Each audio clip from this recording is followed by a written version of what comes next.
My dad left when I was a kid. Then he came back years later and did this to me. I was shocked. I was 8 years old when my dad walked out on us. One day he was there, making breakfast, cracking jokes, and promising to take me fishing that weekend. The next, he was gone. No note, no explanation, just gone. My mom tried to hold it together, but I could see the pain in her eyes. I had so many questions, but none of them had answers. For years I wondered what I did wrong, why he left, and if he ever thought about me. I told myself I didn't care, that I didn't need him, but deep down, I always did. Then, out of nowhere, when I was 22, he showed up again, standing on my doorstep like no time had passed. Before we jump into today's video, I need your help. We've noticed the channel is losing some traction, and subscribing is one of the best ways you can support us. It's quick, free, and it helps us keep bringing you awesome content. Your support means the world. Let's keep this channel growing together. Thanks so much. Now let's start the video. I just stood there, staring at him. My mind couldn't process what I was seeing.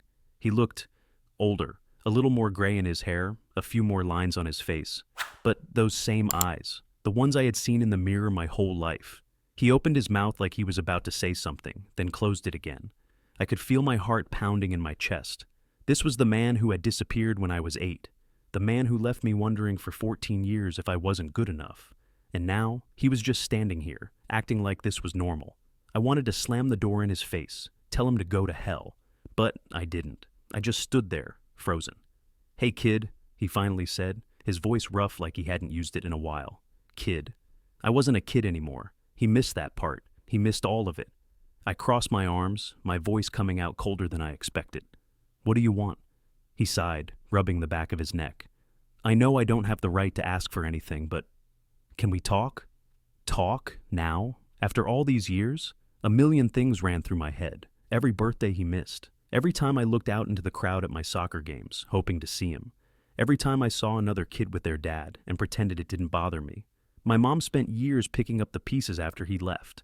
She worked 2 jobs, came home exhausted, and still made sure I had everything I needed. And now, out of nowhere, he wanted to talk. I almost told him to leave. Almost. But some stupid part of me, the part that still saw him as my dad, wanted answers. So, against every instinct screaming at me, I stepped aside and let him in. The second he stepped inside, it felt like the air changed. I didn't know what I expected. Maybe for it to feel like the old days, like he'd sit down, ruffle my hair, and act like no time had passed. But it wasn't like that. It was tense, awkward. He looked around, taking in the place like he was trying to memorize it. "You live here alone?" he asked. I didn't answer right away. I was still processing the fact that he was even standing in my living room. Finally, I nodded. "Yeah, been on my own since college." I saw something flicker across his face. Guilt, maybe? He nodded slowly. "You've grown up." No kidding. He missed everything that turned me into who I was. He sat down on the couch, rubbing his hands together like he was working up the courage to speak. I stayed standing. I wasn't about to make this easy for him. "Why are you here?" I asked, my voice sharper than I intended. He exhaled, looking down at his hands. "I know you probably hate me, and I wouldn't blame you if you never wanted to see me again, but I needed to try."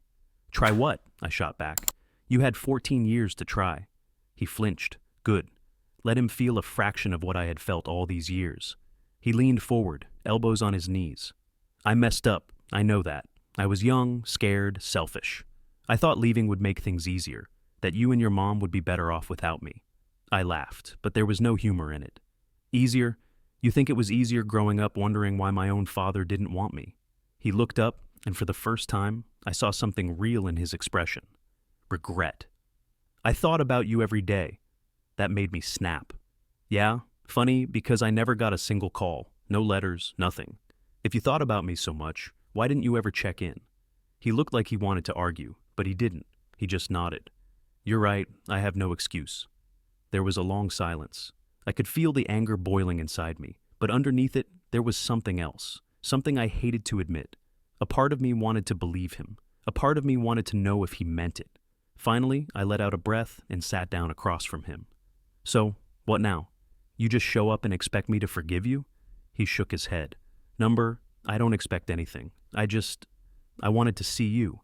And if you'll let me, I'd like to try and be in your life again. No pressure, just whatever you're willing to give me." I stared at him, trying to figure out if I could trust a single word he was saying. After everything, could I really let him back in? I wanted to tell him no, that he didn't get to walk back into my life after leaving me behind, that he had his chance and he blew it. But the words wouldn't come out. Instead, I just sat there, staring at him, searching his face for any sign that this was some kind of joke. But he looked serious, tired, like he had been carrying this weight for years. I hated that a part of me cared, that no matter how much anger I felt, there was still this stupid broken kid inside me who had spent years waiting for this moment. I leaned back, crossing my arms. What do you even want from me? You think we can just pick up where we left off? He shook his head. I know we can't, and I know I don't deserve anything from you. I wanted to see you, to know if you were okay, and maybe, if you're willing, to try and be a part of your life again.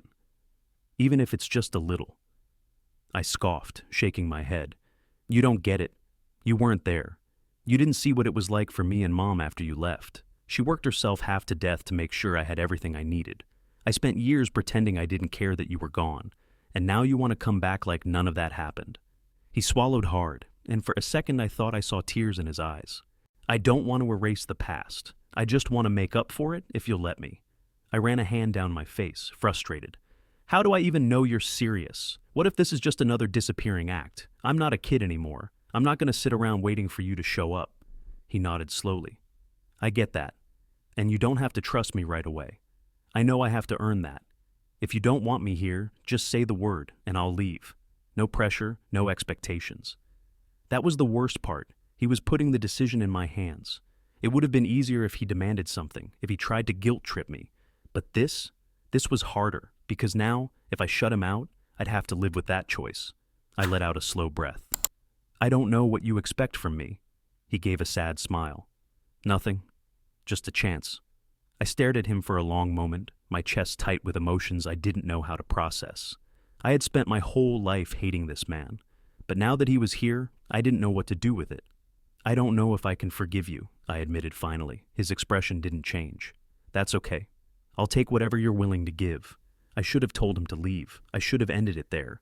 But against all logic, against all the years of anger, I heard myself say, we'll see. I didn't know what I had just agreed to. We'll see wasn't a yes, but it wasn't a no either. It was a crack in the wall I had spent years building, and now that it was there, I wasn't sure if I wanted to patch it up or let him in. He nodded like he understood what I meant, like he wasn't expecting a warm welcome anyway. I appreciate that, he said quietly. I didn't respond. I just sat there, staring at the floor, my thoughts a mess. There was a long silence, the kind that made my skin itch. He cleared his throat. How's your mom?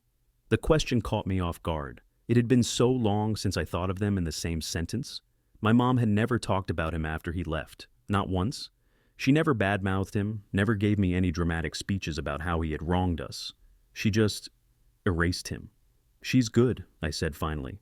She got remarried when I was in high school. He nodded, absorbing that. That's good. She deserves someone better than me. I almost told him he was right, but I held back. I wasn't here to rub salt in the wound. I was still trying to figure out why he was even here. So, what have you been doing all these years? I asked, trying to keep my voice neutral. I expected some sob story, some excuse about why he had to leave, but he surprised me. Nothing worth mentioning, he admitted. I worked random jobs, moved around a lot, never really settled anywhere. I studied his face, looking for some sign that he was lying, but he wasn't. That was the sad part. He really had just been drifting. And now, I pressed, what changed? He hesitated, like he was debating whether to tell me the truth. Then he sighed. I got sick, he said finally. My stomach dropped. I hadn't been expecting that. Sick how? I asked, my voice quieter now. Cancer, he said simply. Lung, caught it late. My throat tightened. I didn't know what to say. I had spent years imagining all the ways I would confront him if I ever saw him again. But in none of those scenarios was he dying. I didn't know how to feel. He must have seen the conflict on my face because he gave me a small, sad smile. I'm not here to get sympathy. I don't expect you to suddenly care. I didn't want to leave this world without trying to make things right. My mind was spinning. A part of me wanted to call it karma, like this was the universe paying him back for what he did. But another part of me, the part I didn't want to acknowledge, felt something else, something closer to sadness. I had spent so long hating him, And now, after all these years, he might not even be around much longer. I exhaled slowly, trying to process it all. So, what now? I asked, unsure of what I even meant by the question. He shrugged. That's up to you.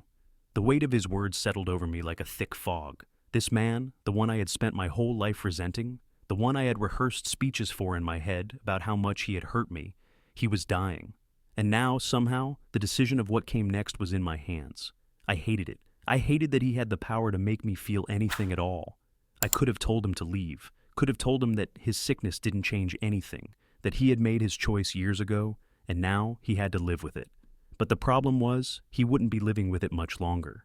I shifted in my seat, suddenly uncomfortable in my own home. What do you expect me to do with that information? I asked, my voice flatter than I intended. He didn't flinch, didn't try to make me feel guilty. Nothing, I just wanted you to know. I didn't want you to hear it from someone else one day and wonder why I never told you. I swallowed hard. He had thought about that, about me finding out after he was gone. And for some reason, he had cared enough to come here and say it himself. How bad is it? I forced myself to ask, even though I wasn't sure I wanted to know the answer. He exhaled through his nose, glancing down at his hands. Bad. The kind they can't fix. I have some time, but not much.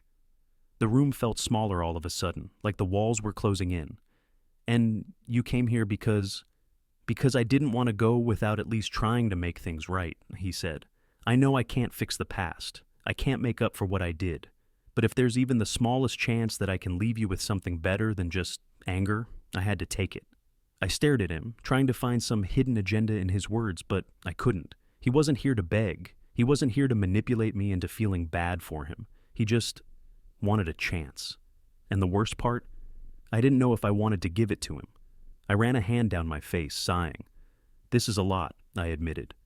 I know, he said simply. Take your time. You don't owe me anything. That should have made it easier, but it didn't. I had spent my whole life convinced that he would never care, that if he ever came back, it would be because he needed something from me.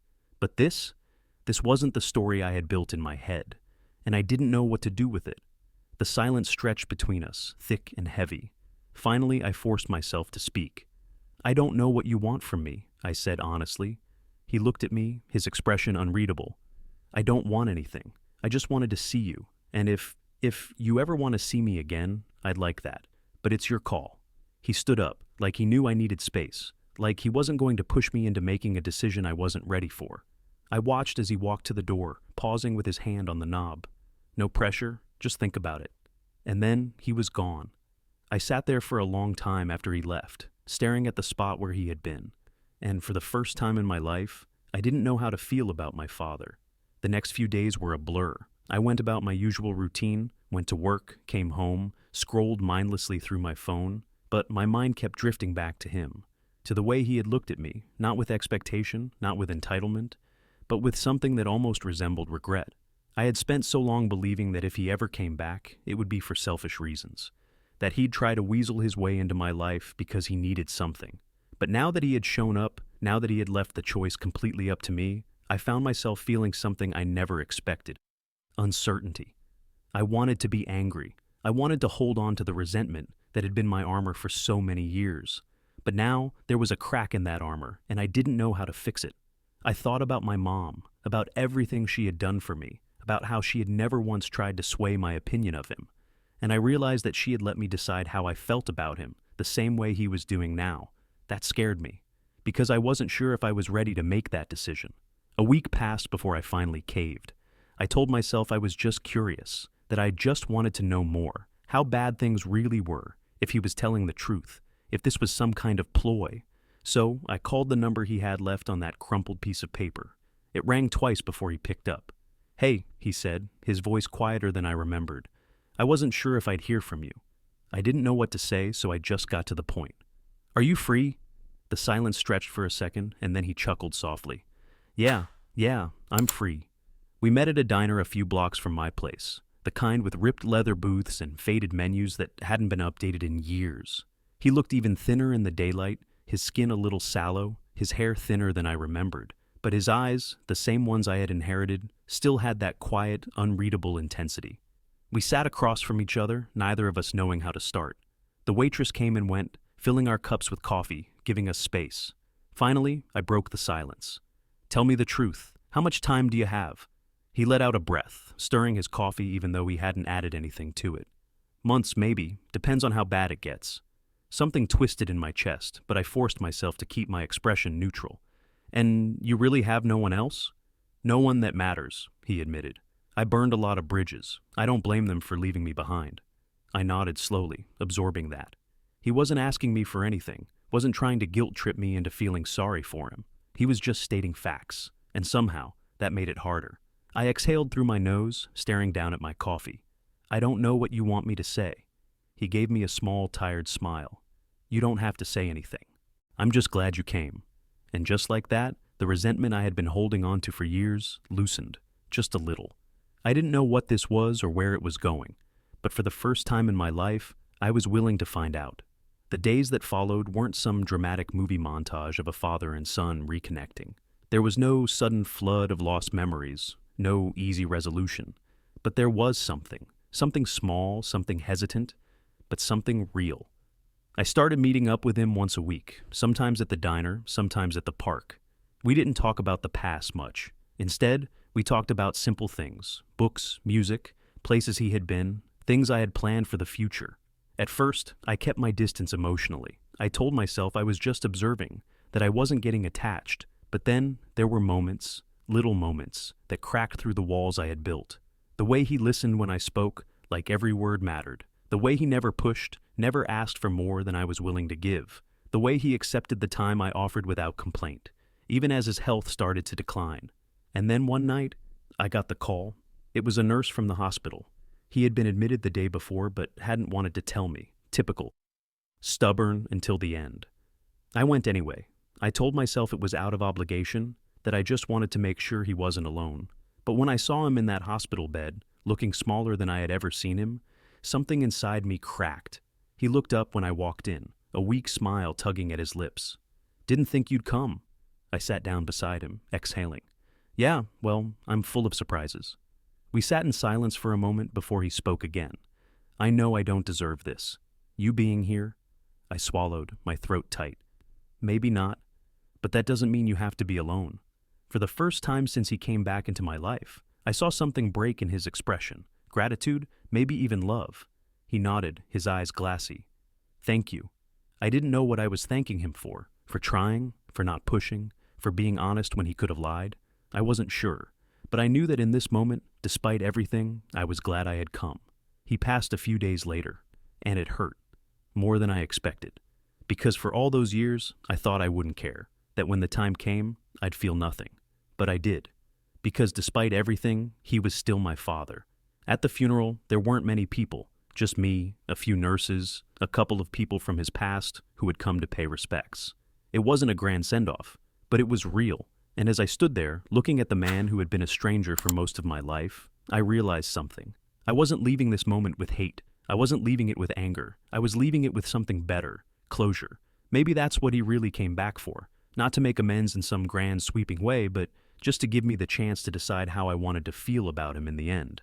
And for that, I was grateful. Sometimes people don't get the perfect redemption arc. Sometimes the past can't be erased. But that doesn't mean the future has to be filled with resentment. I don't know what would have happened if I had turned him away that day. Maybe I'd still be carrying the same weight on my shoulders. Maybe I'd still be angry. But now I can move forward without wondering, without regretting. And that's something I never thought I'd have. And that's the story. What would you have done in my situation? Let me know in the comments. I'd love to hear your thoughts. And don't forget to like and subscribe if you want more stories like this. Thanks for watching, and I'll see you in the next one.